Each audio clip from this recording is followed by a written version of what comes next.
Many years ago, it is said that the god of sun and war instructed the people of a valley in what's now Mexico's capital to build a new city wherever they saw an eagle perched on a cactus eating a snake.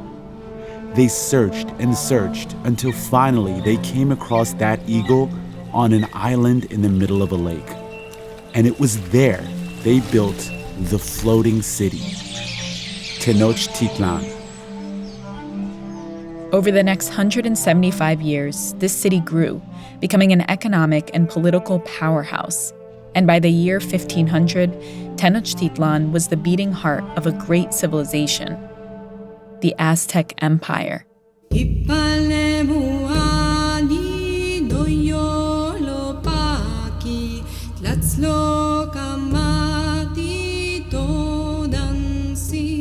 So in the year 1500, Tenochtitlan is one of the largest cities in the world at that time. It has probably about 150,000 people.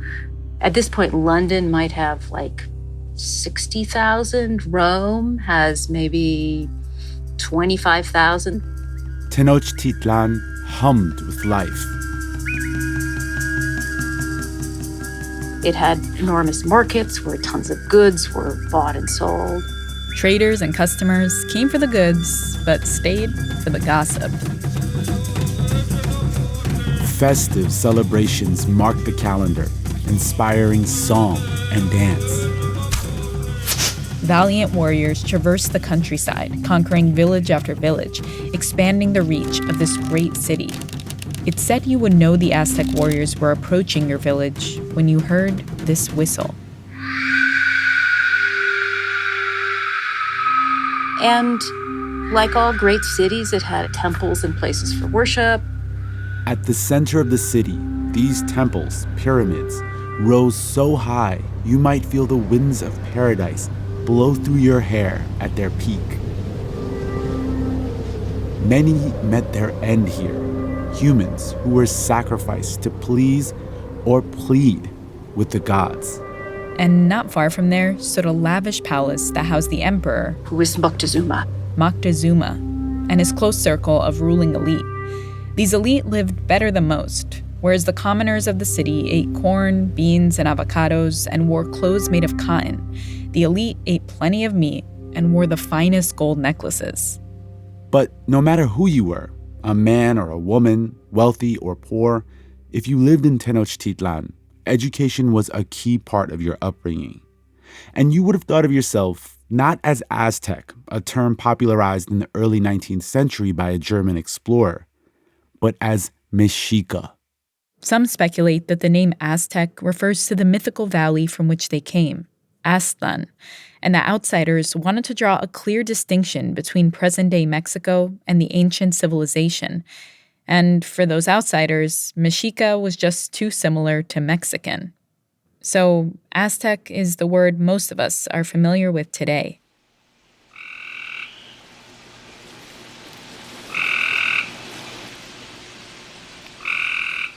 Perhaps the most extraordinary part of the city of Tenochtitlan was its elaborate network of waterways. It had a system like Venice of canals that were used for transport. The people of Tenochtitlan understood that the canals could be used to irrigate their fields as long as they were kept clean. So they also had an incredibly elaborate system of composting, where boats would pass by households every night and collect all of the human waste, the urine, and they would take it out and they would compost it. This sophisticated system kept the city humming along, but things began to change when a few hundred strangers bearing the flag of a distant land called Spain arrived in the floating city. And when the Spaniards come, the first thing they notice is how wonderfully sweet the city smells. After all, cities back in Europe were fetid, they smell horrible. Rats and other critters everywhere. Garbage and human waste in the streets. Bats were rare. And they're disease pits, too. So when the people of Tenochtitlan first met the Spaniards, they were probably overwhelmed by how terrible they smelled. And it was probably only after they got over that smell that they began to wonder why the Spaniards were there and whether they came in peace. Before long, they would have the answer. Violence, disease, betrayal would all lead to the downfall of a once great city and help propel the New World into an era of European domination, which the Europeans marketed as a sign of their clear superiority. What happened in the 16th century was the birth of the great illusion that Europeans were more sophisticated, more cultured, more civilized than other peoples of the world. And that plays out today when we look at things like our immigration policies. Who does the United States let in and who do they not let in? We live in a certain world order where we have a first world and a third world. All of these myths of a kind of second-class status of what is Latin America from the view of, white European or Anglo-American culture. This great mythology was all founded in the 16th century. And it really comes down to this very important event of the Spanish conquest and how that story got told and retold and replayed over centuries. My name's Barbara Mundy. I'm an art historian and I'm a professor at Tulane University. Barbara is the Martha and Donald Robertson Chair in Latin American Art. Her research focuses on the interaction between Native peoples and settler European colonists in the Americas. I wrote a book called The Death of Aztec Tenochtitlan, The Life of Mexico City. The book uses indigenous text and art to counter the traditional colonialist narratives about Tenochtitlan. And the title's a little bit deceptive because, in fact, what I'm arguing in the book is that Aztec Tenochtitlan never died. I'm Rand Abdel Fattah. I'm Ramteen Arablouei. And on this episode of Throughline from NPR, the battle to redefine the fall of Tenochtitlan and reimagine the origins of an entire world order. This is Brent from Beirut, Lebanon, and you're listening to Throughline from NPR. Support for NPR comes from Newman's Own Foundation, working to nourish the common good by donating all profits from Newman's Own food products to charitable organizations that seek to make the world a better place. More information is available at newmansownfoundation.org. Part 1. The Myth. It's one of the world's busiest megacities. But 5 centuries ago, when Mexico City was called Mexico Tenochtitlan, it was perhaps the most advanced metropolis on Earth. In the summer of 1521, tensions between the Spanish and the native population reached a boiling point. I was just in Mexico City, and they're having a commemoration for the fall of Tenochtitlan. I was there on August 13th, which is the day of the fall. Mexico City sits on the same island atop the same lake bed where Tenochtitlan once stood. And art historian Barbara Mundy has spent years trying to understand exactly how this thriving civilization fell 500 years ago, back in 1521, not long after the Spaniards first arrived there. The official narrative that's promoted by the government is that this event, this clash of cultures, brought about the modern nation state, which is a mestizo state. That this led to a seamless blending of cultures that is Mexico. That's the official narrative. This narrative isn't necessarily the one accepted by the current government in Mexico. They've been grappling with this history in a way that's more inclusive of the indigenous perspectives. They've renamed public spaces that were dedicated to conquistadors and have even demanded apologies from the Pope and the King of Spain. Yeah, by the way, Spain technically still has a king. Anyway, the Pope gave the apology, and the King of Spain didn't. But historically in Mexico and much of the Western world, this grappling with history hasn't been very common. The conquest of Tenochtitlan has mostly been recounted as a triumph of civilized Europe over the uncivilized indigenous people of the Americas, of technological advancement over backwardness, and Christianity over paganism. This was the event that opened up the Americas for European settlement. And that story, the one many of us have been taught, goes like this. A group of Spaniards, a very small group of 500 soldiers, march into one of the greatest cities in the Americas. And unassisted, they take down the largest indigenous empire to date. As soon as it was day, I caused our whole force to be in readiness and the heavy guns to be brought out. It's said they were led by a noble conquistador, Hernán Cortés, who, by his own accounts, miraculously managed to lead those few hundred men against thousands. I knew of no middle course to take with them in order to rid ourselves of so many dangers and hardships without utterly destroying both them and their city, which was the most beautiful object in the world.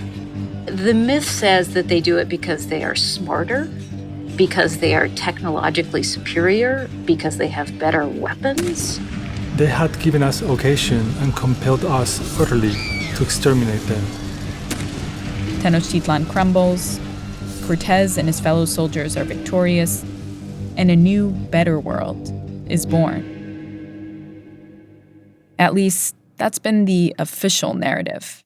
And of course, like all official narratives, it papers over a lot of, uncomfortable truths, in the same way that in the United States our national mythology of the melting pot ignores the great original sin of the country, which is slavery. In a sense, 1521 is Mexico's 1619, a foundational moment that has for a long time been shaped by just one perspective, a white European one. And in her book, The Death of Aztec Tenochtitlan, The Life of Mexico City, Barbara Mundy digs into an alternative perspective, that of the indigenous people of Tenochtitlan. She credits a few important phenomena for this shift in perspective: the birth of the American Indian movement in the U.S. and the rise of feminism and ethnic studies. All of these intellectual movements, social movements, drew us to rethink the ways conventional histories were told. So there was that. And then on just a nitty-gritty historical level, starting in maybe 50 years ago, historians who worked on the New World started to understand that there are indigenous language archives and that in order to work in them, you would have to learn indigenous languages. Because how can you decode a past you don't even understand the code to? So now lots of universities in the United States and Latin America are places you can learn indigenous languages. I'm a lifelong student of Nahuatl. Nahuatl was the language of the peoples of central Mexico, including the Mexica.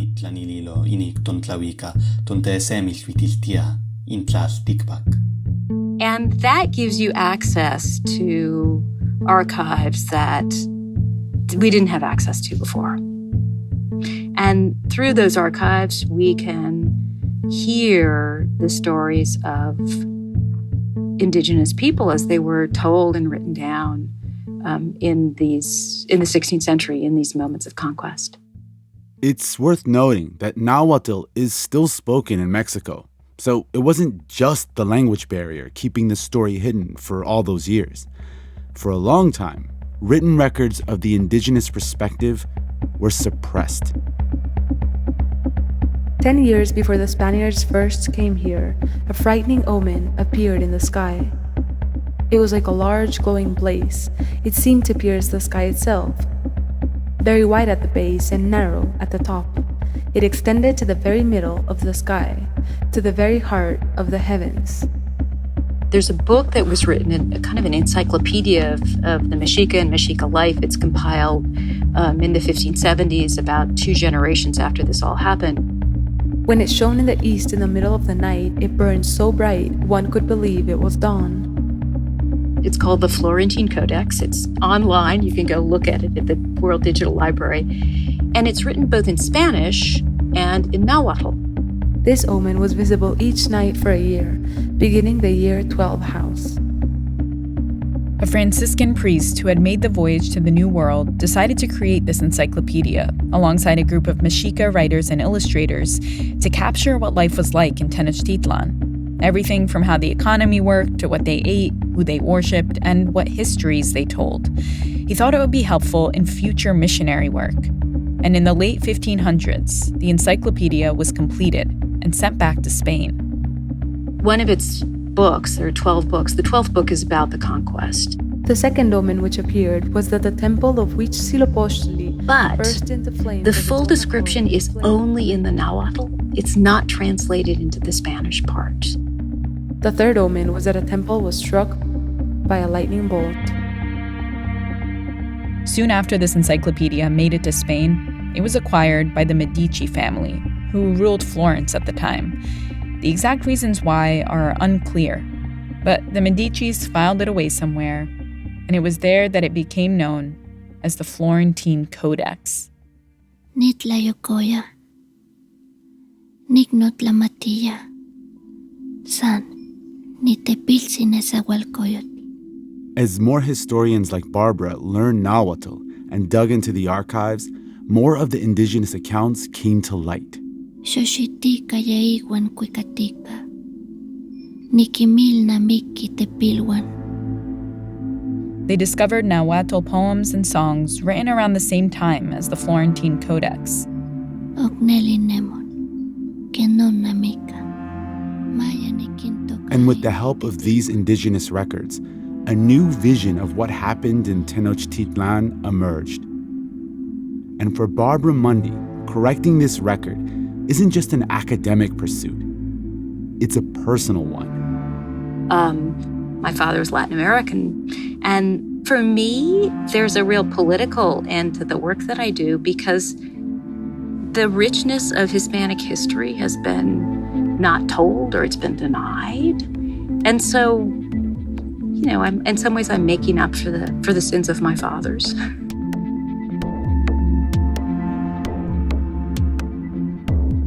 Barbara Mundy guides us through the revised story of 1521 when we come back.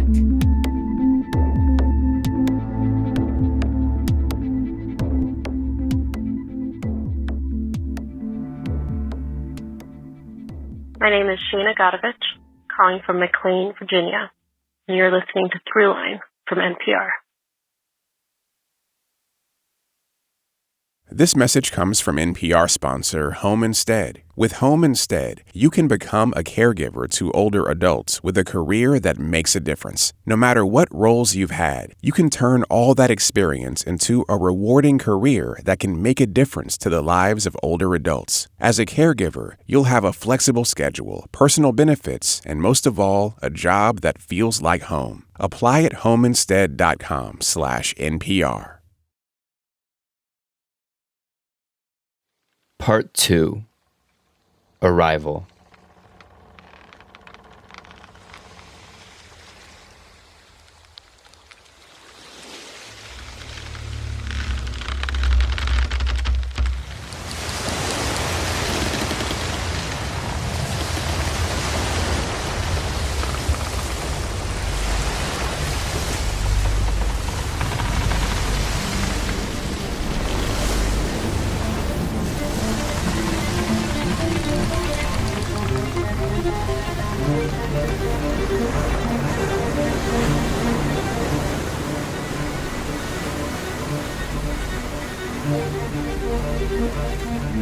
On October 12, 1492, 3 ships from Spain arrived on an island in what we now call the Bahamas.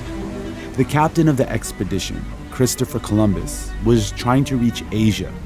He was on a mission to find a westward route to the continent.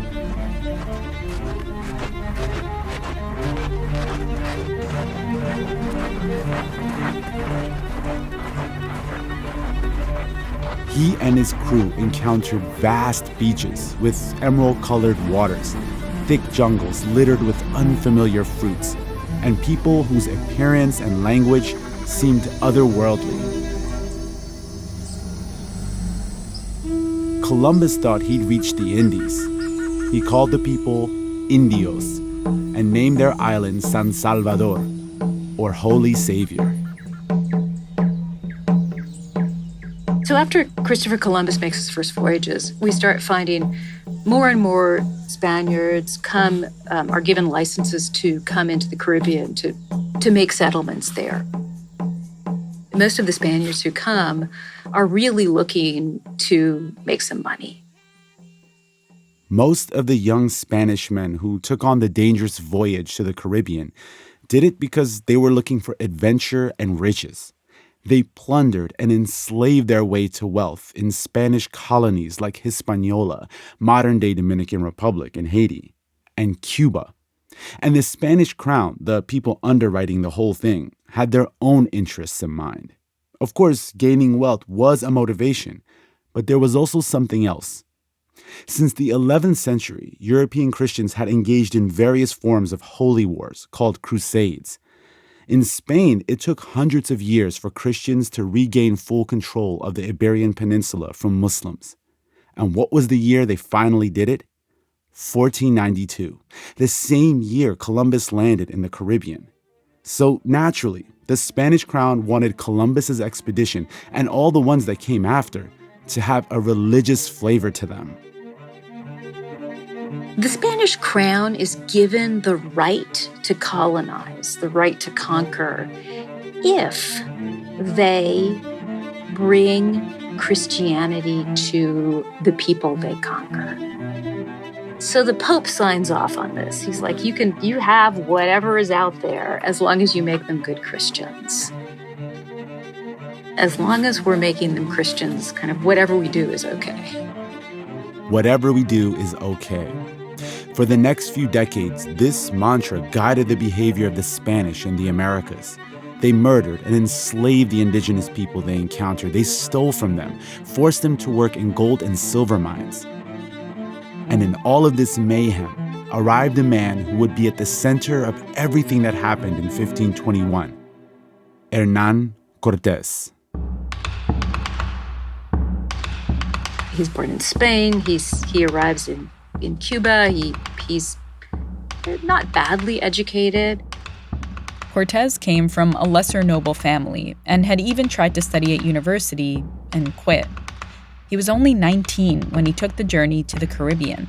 Basically, he's in Cuba to really try to make a name and a living for himself. He rose up the ranks in the civil government and even served as the mayor of a city called Santiago for a time. And a lot of other people are in Cuba at that point trying to do exactly the same. But plundering the Caribbean islands wasn't enough. Cortés and others had heard rumors of an empire to the west with immense wealth. So they heard of some kind of empire that lies to the west of Cuba. That empire was in what we today call Mexico City, and Cortés had his eyes set on it. I also mentioned having received information from the natives of a certain great lord called Moctezuma. I proposed to go and see him wherever he might be. And Cortés is one of the early explorers who, musters some men and ships and makes it over to the mainland. I assured Your Highness that he should be taken either dead or alive, or become a subject to the royal throne of Your Majesty. The governor of Cuba commissioned Cortés to go on an expedition to Mexico.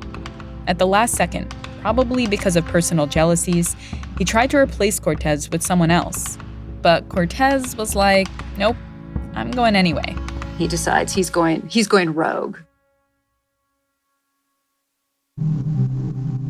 In the spring of 1519, Cortés and 500 soldiers arrived on the eastern coast of Mexico, eventually founding the city of Veracruz.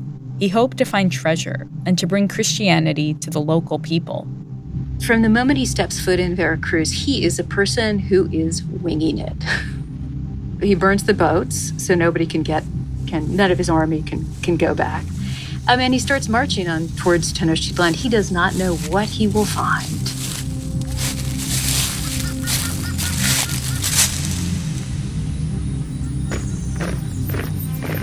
The small army Cortés commanded began working their way further inland towards central Mexico.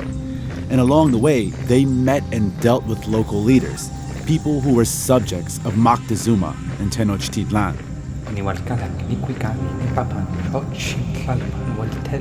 He is accompanied on that voyage by a woman named Doña Marina, who he has picked up by an indigenous lord who's gifted this woman to Cortés, along with some other women. And she turns out to be a key player in this march and in the battles of the conquest. She was a Mexica, or Aztec noblewoman, also known as La Malinche. Her indigenous name was Malencine, but the Spaniards gave her a new name, Marina. She's basically baptized the minute the Spaniards get her. And she's baptized because it is not acceptable for Spanish men to have sex with unbaptized women. So basically, her conversion, quote unquote, conversion or baptism, essentially prepares her to be raped.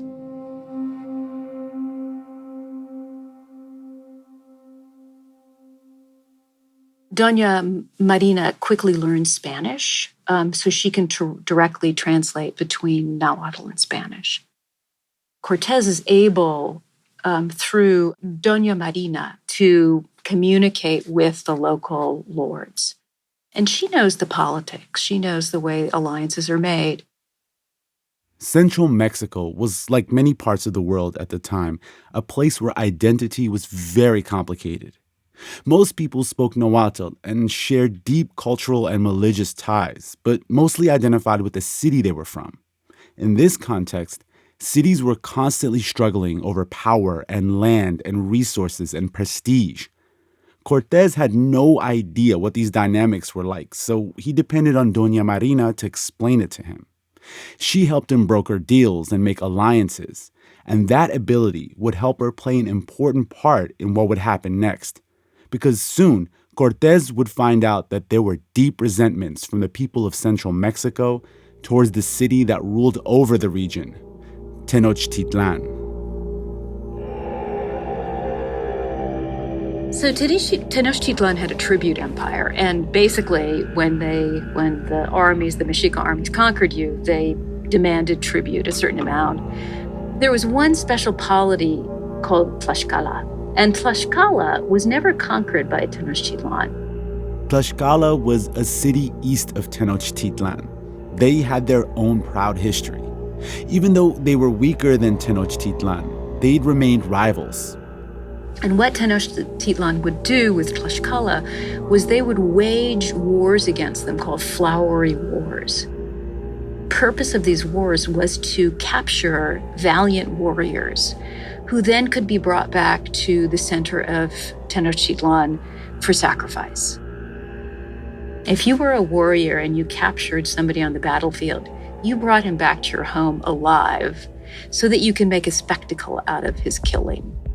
These were instances of the infamous ritual Aztec human sacrifices that would happen at the Great Temple in Tenochtitlan. They, over time, of course, grow to really hate the Mexica.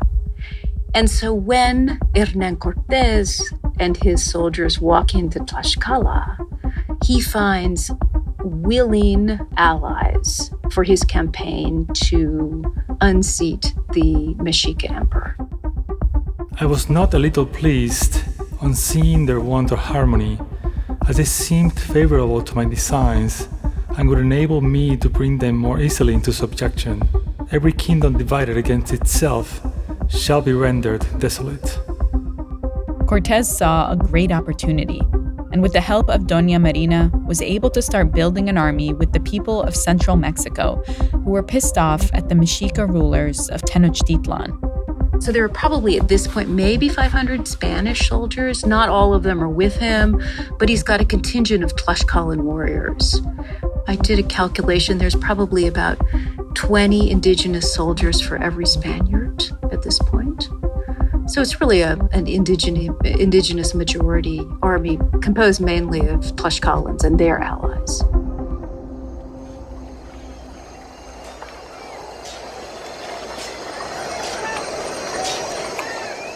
This combined force of Spanish and indigenous soldiers arrived in Tenochtitlan in November 1519. Initially, the ruler of Tenochtitlan, Moctezuma, didn't respond with force. He welcomed the Spanish and other indigenous forces into Tenochtitlan and sought a diplomatic solution.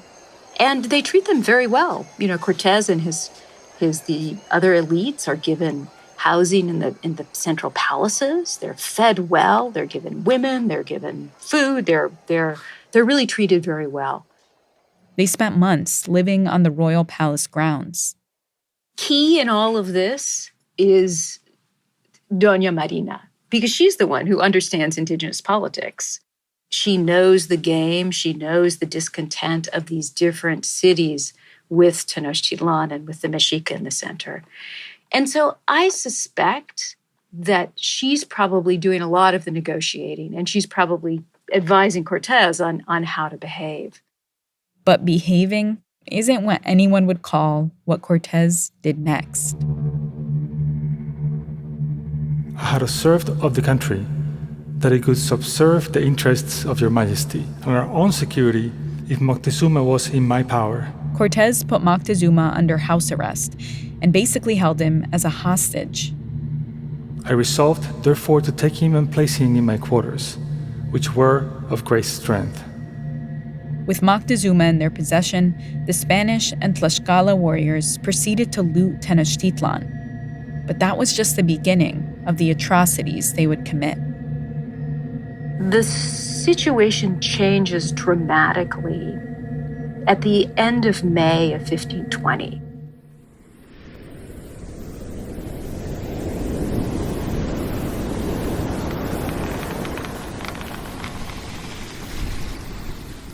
Remember how Cortez went rogue and came to Mexico in defiance of the governor of Cuba? Well, that governor didn't forget. He was insulted by the insubordination and sent his own military force to Mexico to arrest Cortez and relieve him of his duties. So Cortez was forced to take a portion of his small army back to Veracruz to face the governor's troops, leaving most of his men behind in Tenochtitlan. He leaves the Spanish forces, a kind of skeleton force, in command of Pedro de Alvarado, his second in command.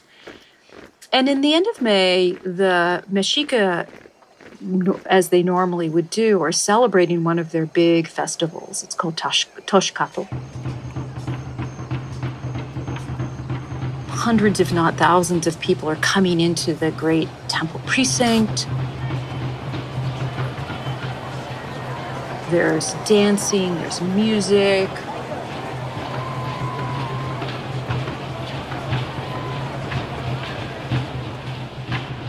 There's probably great feasts that are about to happen.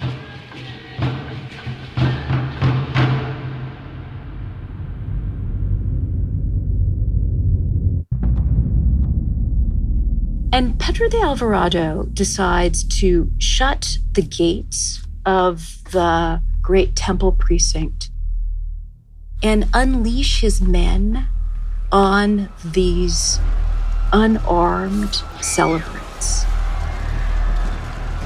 They stabbed everyone with iron lances and struck them with iron swords. They stuck some in the belly, and then their entrails came spilling out. This is called the Tenochtitlan Massacre. And some they hit on the shoulders, their bodies broke open and ripped. Some they hacked on the calves, some on the thighs, some on their bellies. The Spanish accounts of this, they speak almost nothing of it. They talk about how they were threatened and how they had to kind of discipline some Mexica. But we have Nahuatl accounts of this. And when you read that Nahuatl, if you want a kind of gut-wrenching experience of what it was like, that Nahuatl reveals how people were, limbs were severed, how the innocents were literally massacred. And there were some who were still running in vain. They were dragging their intestines and seemed to get their feet caught in them. Eager to get to safety, they found nowhere to go.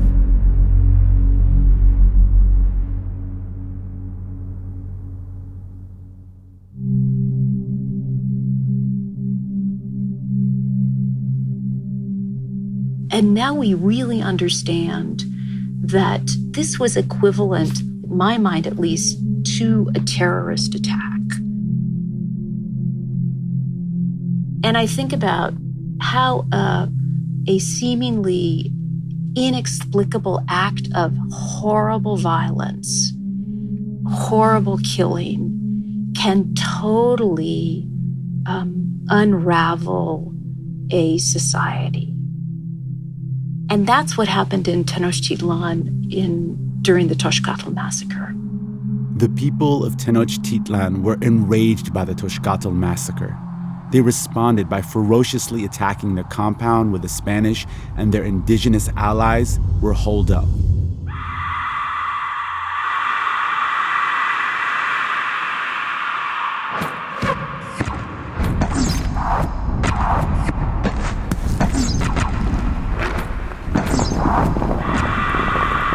Stones thrown by slings fell in such numbers upon the garrison that it seemed as if they came down like rain from the clouds. And darting arrows were so thick that the houses and squares were filled with them.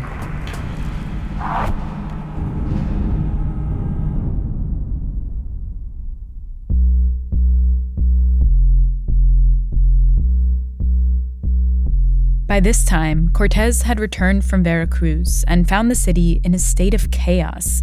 Moctezuma was still being held hostage by the Spanish, so Cortez forced him to address his people and demand that they stop attacking. But this just made them angrier, and they attacked again. In the ensuing fighting, Moctezuma was killed.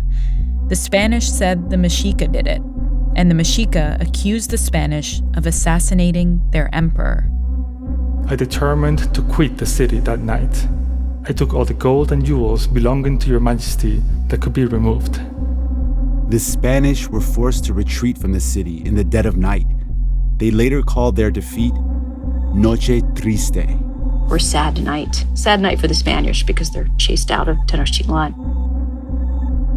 But then the Spaniards regroup. They move over they go back to Tlaxcala, they make more their allies, and they regroup.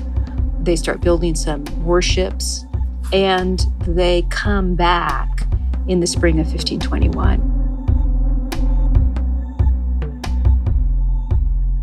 But another, more powerful invader from Europe was already in Tenochtitlan before Cortez's return. And it would be that invader that turned the tide of the war. When we come back, the fall of Tenochtitlan.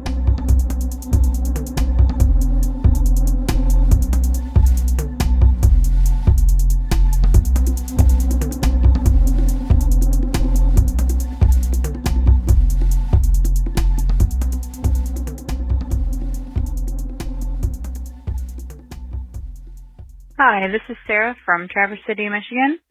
I just love listening to Throughline. It is such a wonderful show. You're listening to Throughline from NPR. This message comes from NPR sponsor BASF. North American Chairman and CEO Michael Hines shares why they're taking on the challenge of improving the batteries in electric cars. We are one of the major suppliers of the main ingredients that you would find in a car manufacturer's battery. And as the automotive industry is shifting more towards electromobility, we also have a responsibility through science to come up with some of these solutions. To learn more about BASF's battery material innovations, go to BASF.com. Part 3. Alien Invasion.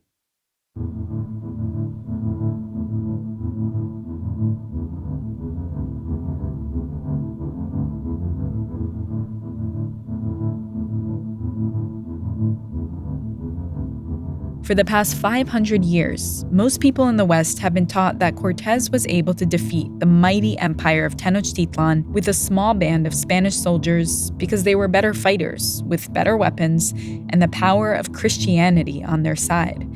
Basically, the idea that the Spaniards were just superior to their indigenous opponents.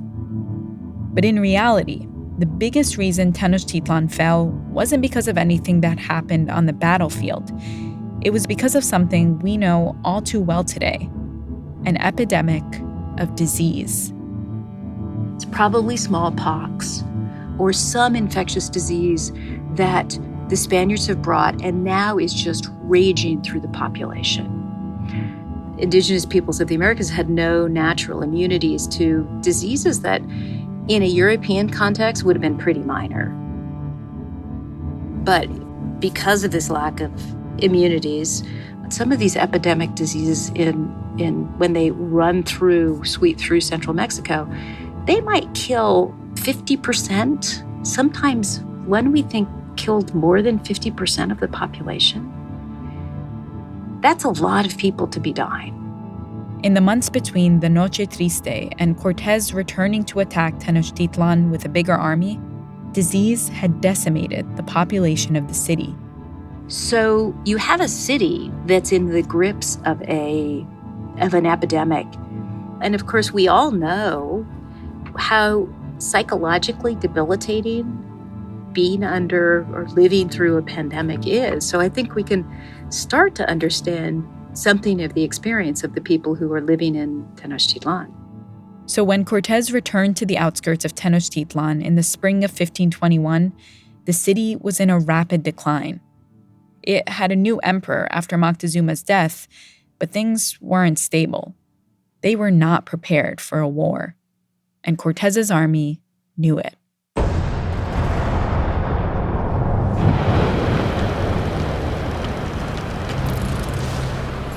And one of the first things they do is they break the water pipes that are sustaining the city of Tenochtitlan. And they have a siege cordon around the island city. And they basically start to starve the population. Tenochtitlan held out for 93 days, but eventually the emperor was captured, and on August 13, 1521, 500 years ago, Hernán Cortés declared victory. I had conquered Mexico and all of the other lands which I held subject and had placed beneath your majesty's command. In his letters to the king, Cortés casts himself as the hero. He makes it clear that he should get the credit for bringing down Tenochtitlan.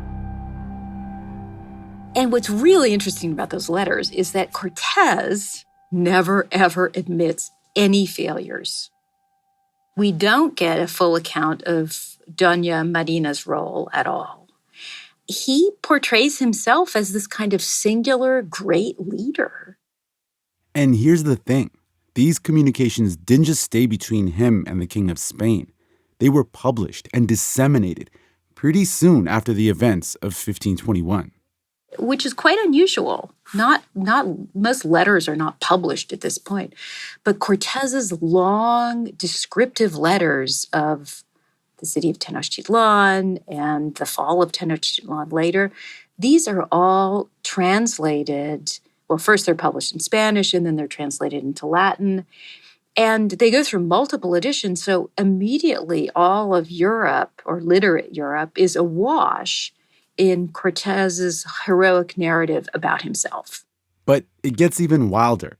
Cortés contacted a Spanish historian named Francisco López de Gómara and convinced him to write a history of the conquest of Mexico.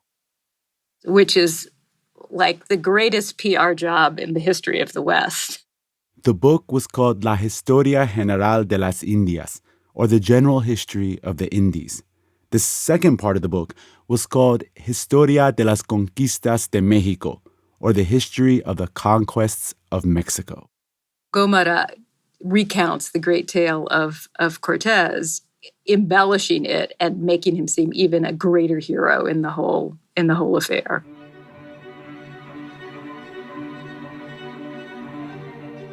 Cortez's letters and Gómora's book laid the foundations for the narrative that the Spanish conquered Tenochtitlan because they were technologically and morally superior.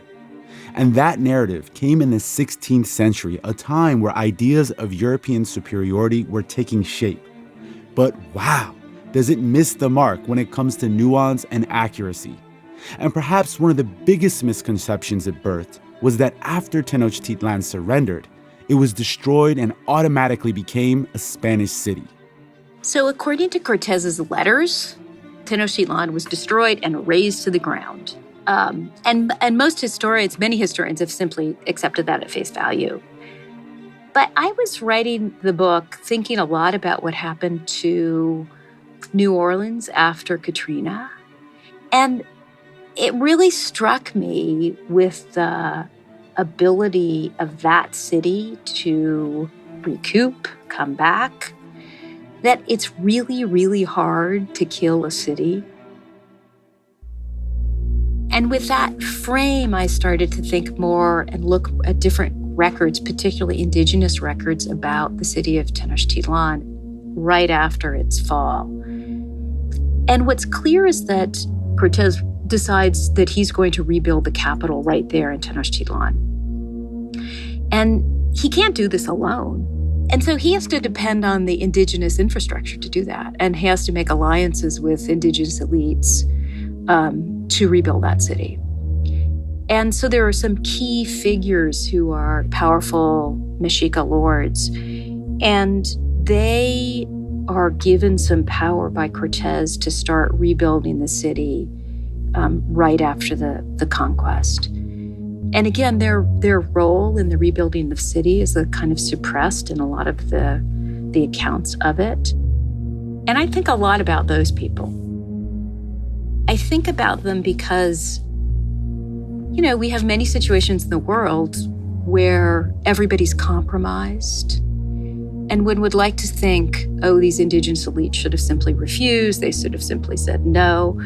But they're responsible for big populations. And I think they want to find a way forward.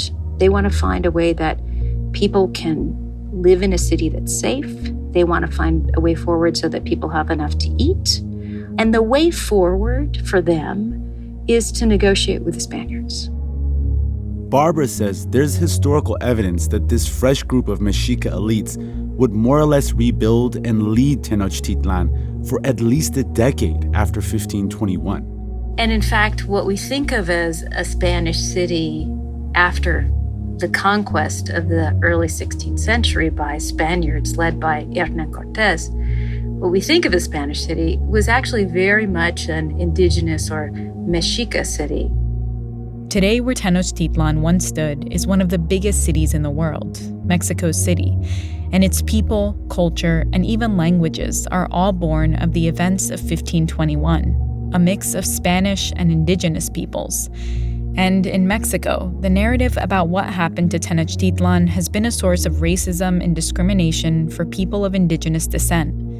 Yet, as Barbara told us, even the last 70 years of historical findings haven't completely discredited the Eurocentric narrative Cortez and Gómora created. In Mexico, the pushback I get is largely from people who believe that Christianity was a good thing. They believe that a society is better off without human sacrifice. They think that there were elements of civilization that Europe had that the New World didn't, and it was a good thing that they came to the New World, to the Americas. This kind of legacy of European civilization as being more enlightened and better in some way. It's hard for people to change what they have believed about the world. It's hard to rethink what you were taught in school. So the pushback comes because people want to hang on to the idea that Europe knew it all and that Europe had a better civilization than other places.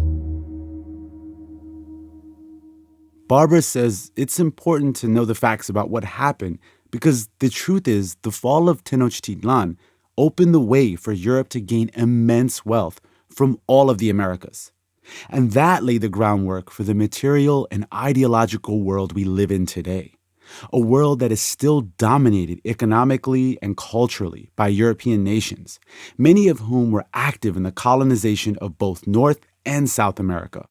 A world still only a few generations removed from European imperialism and still very much living with its impacts. And it's really important to understand how that came about and how myths, historical myths, can be used to support that world order. A world order that I think is neither just nor fair. And I think if we want to think about new possibilities in the world, we have to understand how these world orders came about. And that's the value of history, is it helps us understand literally how we got where we are and perhaps possibilities of how to undo it.